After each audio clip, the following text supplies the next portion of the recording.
AIIMS nursing entrance exam के form अभी out हो चुके हैं जो कि फिल किए जाने हैं 25 मार्च से लेकर 24 अप्रैल तक।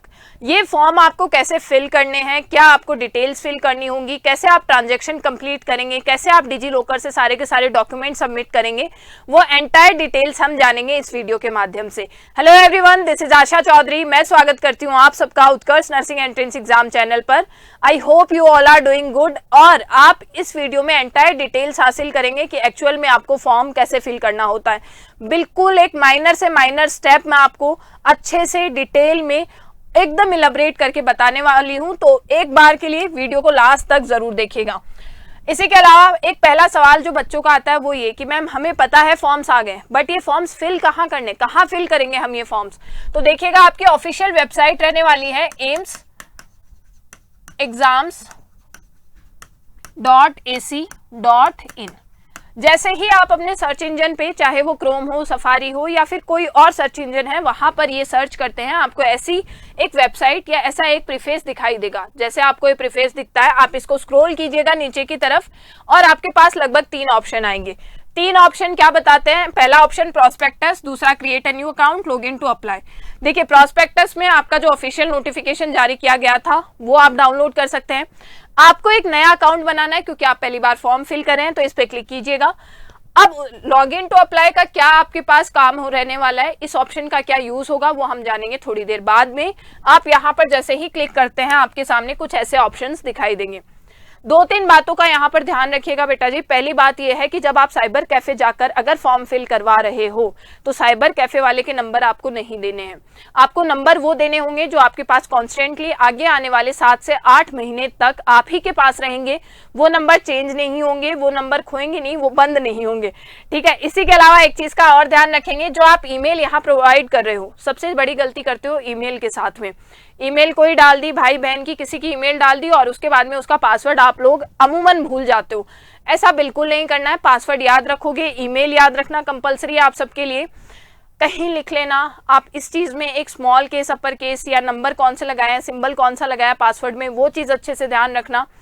साथ ही साथ में जैसे ही आप मोबाइल नंबर एंटर करते हैं, ईमेल एंटर कीजिए, मोबाइल नंबर को कंफर्म कीजिए और ईमेल को कंफर्म कीजिए।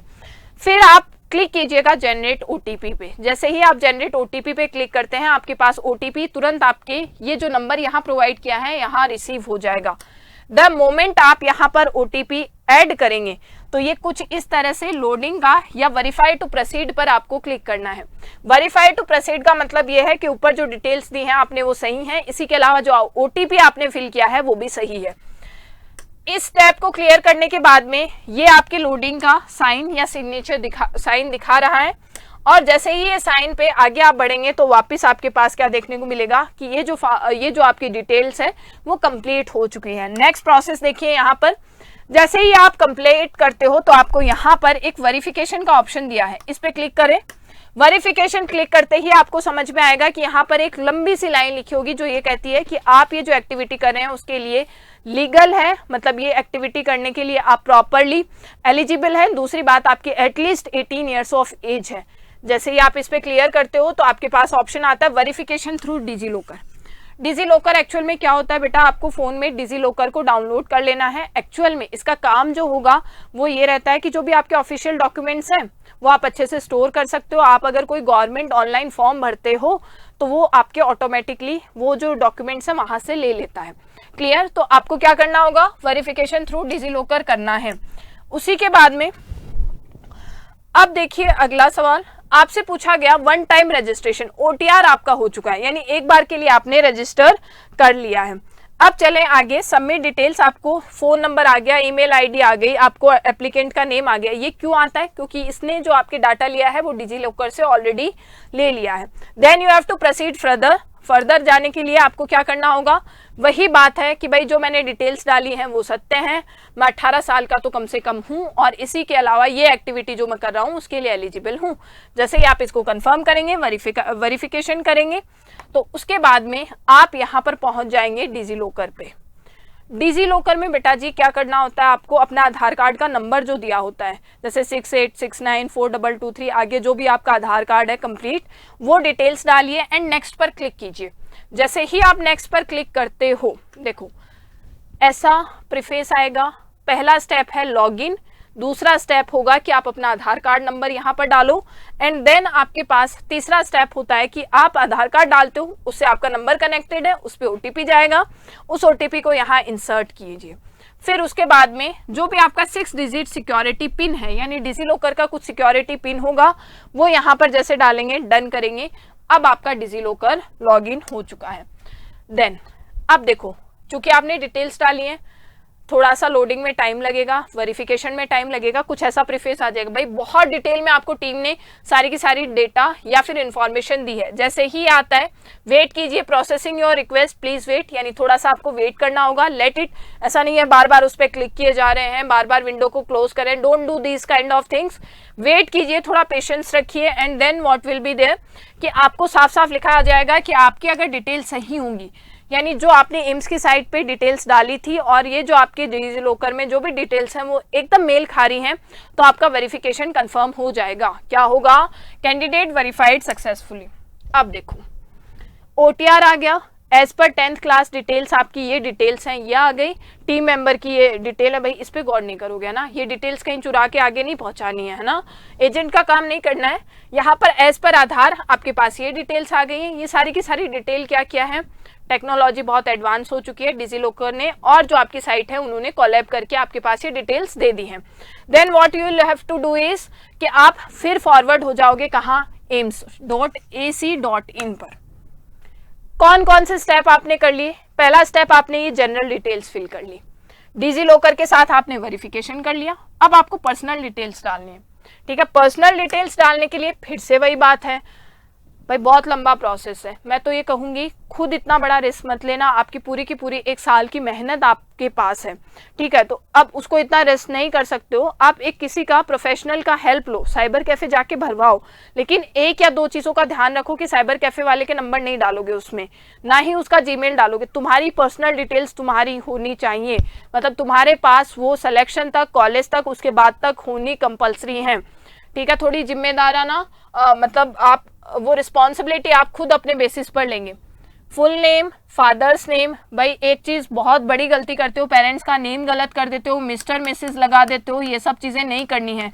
जो आपके आधार कार्ड में या फिर जो आपके ऑथेंटिक आईडी में जो डिटेल्स हैं एज इट इज वैसे भरनी है आपको। चाहे बिमला की जगह बिम ए डबल ए लिखा हुआ है तो डबल ए ही लिखना है आपको, इसमें कोई गलती नहीं करोगे, अपना दिमाग नहीं लगाना है, एज इट इज डॉक्यूमेंट्स की डिटेल भेजनी है।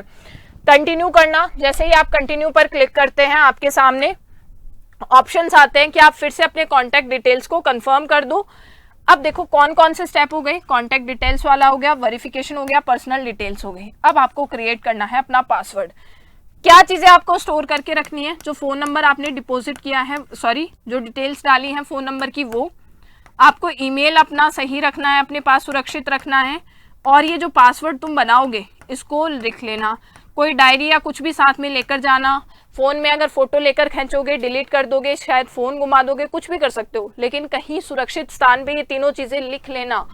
अब जब आपने क्रिएट किया अपना पासवर्ड, आपको कॉन्टैक्ट डिटेल्स या फिर आपको क्या बोला गया है कि create a password that contains, ऐसा पासवर्ड बनाओ जिसमें 8 से 10 कैरेक्टर लॉन्ग है, यानी कि 8 कैरेक्टर लंबा होना चाहिए, 8 डिजिट्स होने चाहिए, एक अपर केस होना चाहिए, मतलब एक कैपिटल होना चाहिए। जैसे अगर मैं पासवर्ड लगा रही हूं तो मैं लगा रही हूं ASHACH, ठीक है, 3 3 6, एक और करना होगा U, ठीक है, इतना मैंने लगाया।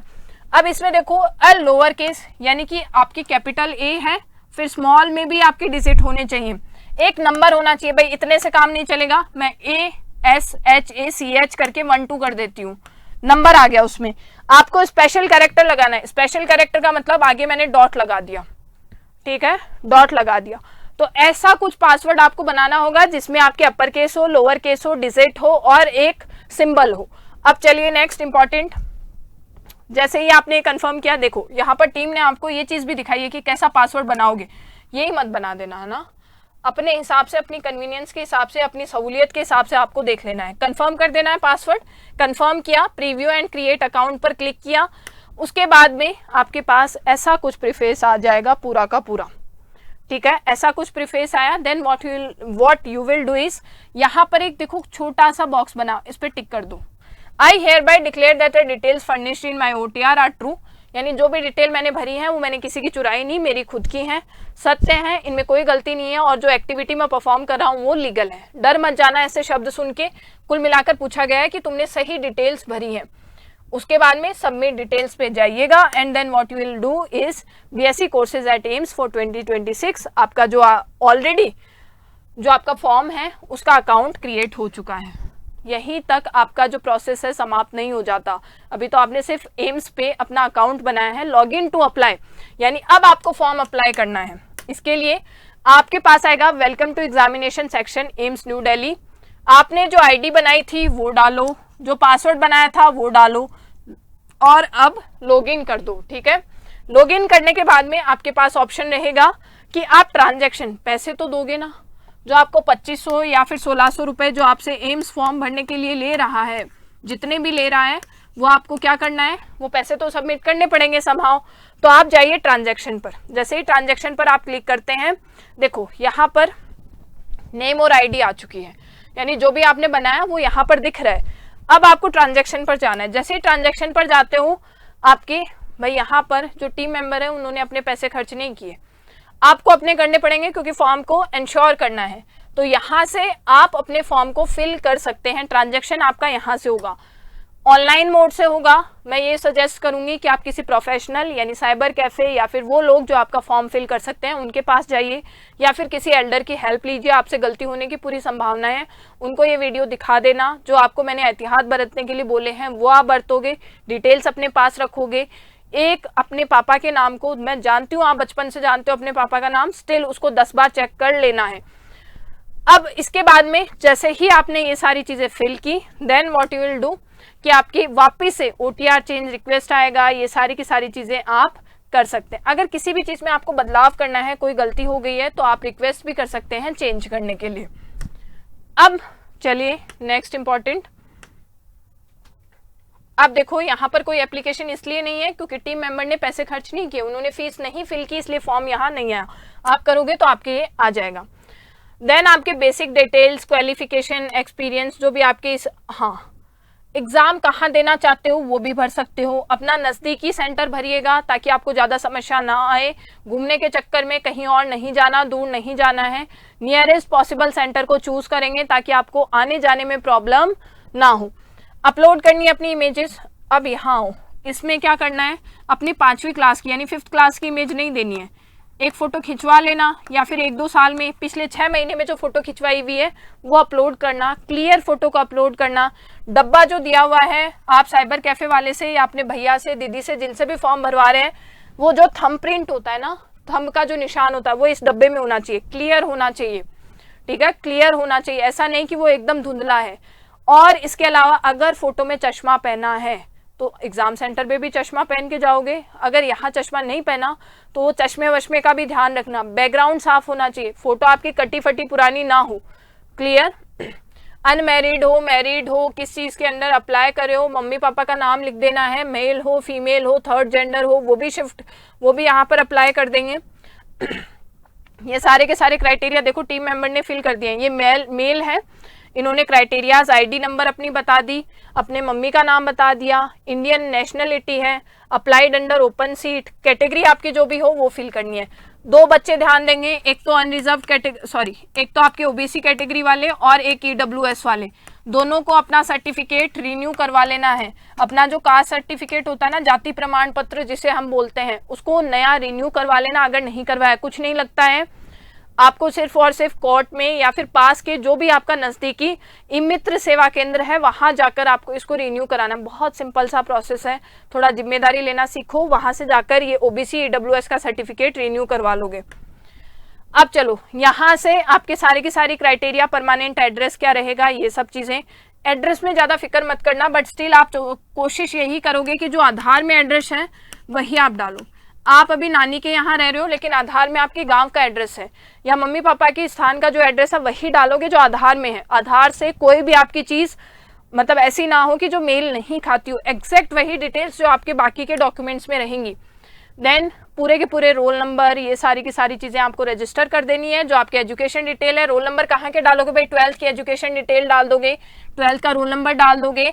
अगर तुमने यूपी बोर्ड से किया है तो यूपी बोर्ड सेलेक्ट कर दोगे, अगर तुमने सीबीएसई बोर्ड से किया है तो वो कर सकते हो, कॉन्वेंट स्कूल से पढ़े हो तो वो सेलेक्ट कर सकते हो, जो भी आपके क्राइटेरियाज हैं। अब उसके बाद में कौन सी यूनिवर्सिटी है, क्या आपका एग्जाम स्टेट रहेगा, एंटायर डिटेल्स आपको डालनी है। देखो यहाँ पर टीम मेंबर ने आपको पूरी की पूरी चीज़ें, इनका रिजल्ट भी आप चेक कर सकते हो, है ना, ये भी कर लेना कि कैसे पढ़े हैं ये, इनका रोल नंबर, सारी की सारी डिटेल इन्होंने ऑलरेडी डाल दी। आपको भी एहतियात बरतना है कि रोल नंबर गलत मत कर देना, ठीक है। हर एक चीज़ को कम से कम 5 बार पढ़ के फिर ही सबमिट करना, ठीक है। तो आपके क्या आएगा, अपीयर्ड, अपियरिंग में डाल देंगे अगर आप अभी अपीयर कर रहे हैं, ठीक है। अब जो भी आपके सर्टिफिकेट्स हैं, जैसे आपको अपनी 12th की मार्कशीट स्कैन करके देनी होगी, 10th की मार्कशीट स्कैन करके देनी होगी, आपका आधार कार्ड स्कैन करना पड़ेगा आपको।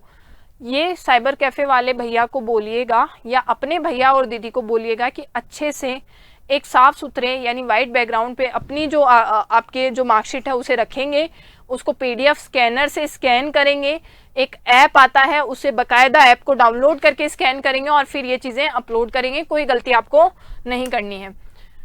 देखो इन्होंने अपना आरबीएससी का ये पूरा का पूरा ये क्या है आपकी मार्कशीट है, इसको देखो कितना प्रॉपर तरीके से स्कैन किया है। कैमरा से फोटो करके डालोगे ब्लर होगा, आपको स्कैनर गूगल स्टोर से आपको पीडीएफ स्कैनर अब बड़े हो चुके हो, 12th पास कर ली है तो अब आपके पास पीडीएफ स्कैनर फोन में होना चाहिए, आपके पास डिजी लॉकर फोन में होना चाहिए, क्लियर। तो ये दो चीजें डाउनलोड भी कर लेना और इसको आप अच्छे से स्कैन्ड फॉर्मेट में इंसर्ट कर देंगे। अब देखो इन्होंने आपको क्या बता दिया है कि जेपीजी से फोटो को पीडीएफ में कैसे कन्वर्ट कर दें, वो भी बता दिया है टीम ने।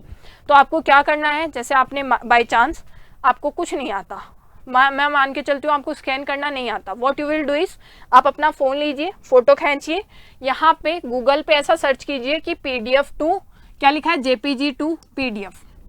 पहली साइट खुलेगी, इस पे क्लिक करोगे, जैसे ही इस पे जाओगे आपके आगे क्या देखने को मिलेगा, JPG to PDF, select JPG image, जो आपने मार्कशीट की फोटो खींची है उस पर क्लिक कर दो, ठीक है। क्लिक किया, देन आपके ये मार्कशीट आ गई, कन्वर्ट टू पीडीएफ, इसको पीडीएफ में बदल देंगे, कोई मार्जिन आपको नहीं रखनी है।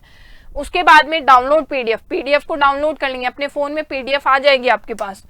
उसके बाद में आपको याद रखना है ये सारी की सारी चीजें फिल की, आपने डॉक्यूमेंट को अपलोड कर दिया और उसी के बाद में आपको देखने को मिलेगा कि सारी की सारी चीजें, यानी अब आया एग्जामिनेशन सेंटर चॉइस, कहाँ एग्जाम देना चाहते हो, दिल्ली में देना चाहते हो, यूपी में देना चाहते हो, कहाँ देना चाहते हो, जो भी आपके पास सेंटर है नज़दीकी सेंटर पे आप सेलेक्ट कर लेंगे। जैसे अगर मैं बात करूँ, मुझे सेलेक्ट करना है, मैं जयपुर का या फिर राजस्थान का सेलेक्ट करूँगी, ठीक है।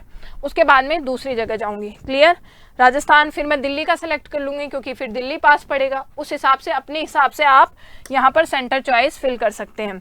आप अपना फोटो अपलोड करेंगे, ठीक है।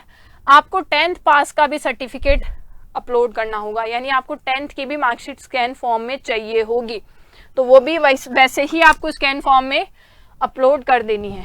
Drag file to this area, यानी ताकि आप यहाँ तक अपलोड कर सके। जैसे ही आप अपलोड करेंगे इस पे टिक करिएगा। फोटो को क्या करना है, 6 महीने से पुरानी नहीं होनी चाहिए। क्या लिखा है, फोटो 6 महीने से पुरानी नहीं होगी, तो 6 महीने से पुरानी फोटो ना हो, यहाँ से अपलोड कर देंगे। देखिए हनुमान जी की फोटो आपको दिखाई दे रही होगी, ठीक है। ऐसे ही अपनी फोटो भी अपलोड कर देनी है।